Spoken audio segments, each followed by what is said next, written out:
कृतिका जी।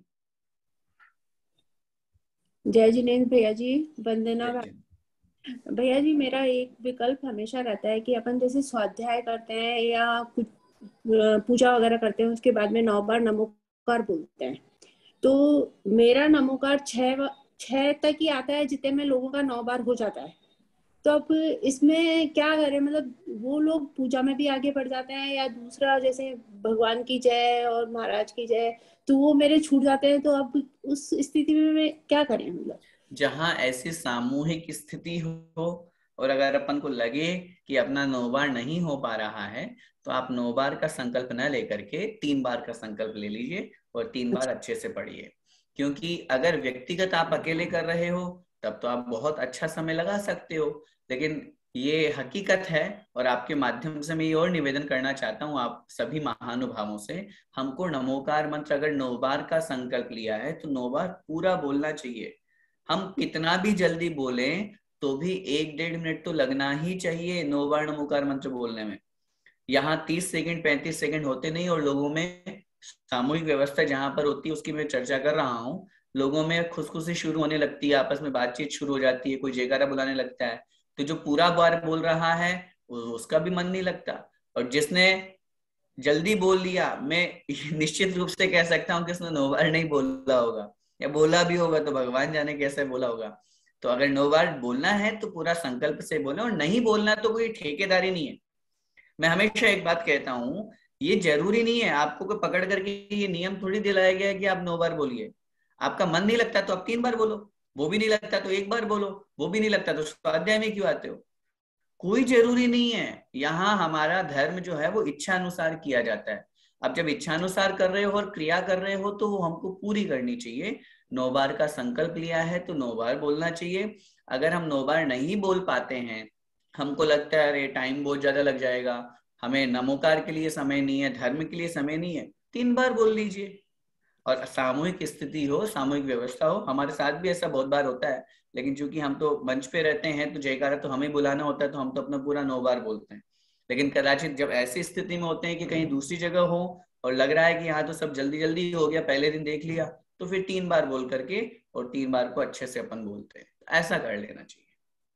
अच्छा, मतलब फिर 9 बार बोलने का जरूरत नहीं है क्योंकि अनाउंस होता है कि 9 बार नमोकार बोलो, तो अगर 3 बार बोले तो कोई दोष नहीं है। कोई दोष नहीं है, ऐसा कोई नहीं है, क्योंकि वो 9 बार बोलने में फिर आपको विकल्प होगा। बाद के जो 6 तो आपने अच्छे से बोल लिए और 3 नहीं बोल पाओगे तो फालतू विकल्प, उससे बढ़िया कि 6 बार या 3 बार अच्छे से बोले।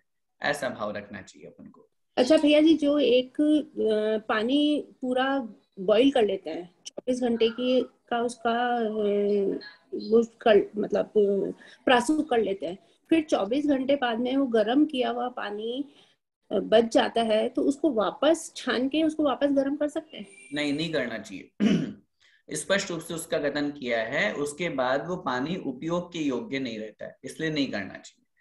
आप उतना ही पानी छाने, उतना ही गर्म करें जितना उपयोग हो। थोड़ा बहुत अगर बच जाता है तो एक आइडिया लग जाता है, बच जाता है तो उसको फिर दूसरे यूज में ले लेना चाहिए। बाकी छान करके वो दोबारा उपयोग करने योग्य नहीं रहता।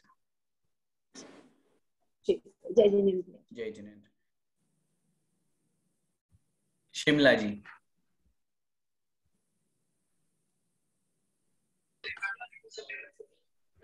जय जिनेन्द्र भैया जी, भाभी जी सादर प्रणाम, सबको जय जिनेन्द्र।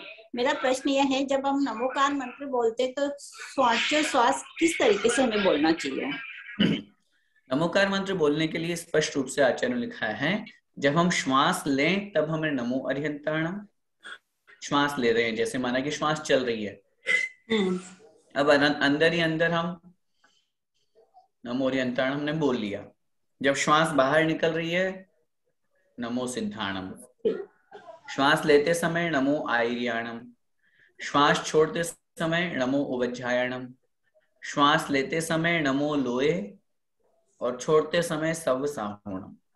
इस प्रकार 3 श्वासोच्छ्वास में, श्वास लेना और उच्छ्वास मतलब श्वास छोड़ना, तो 3 श्वासोच्छ्वास में एक नमोकार मंत्र होता है।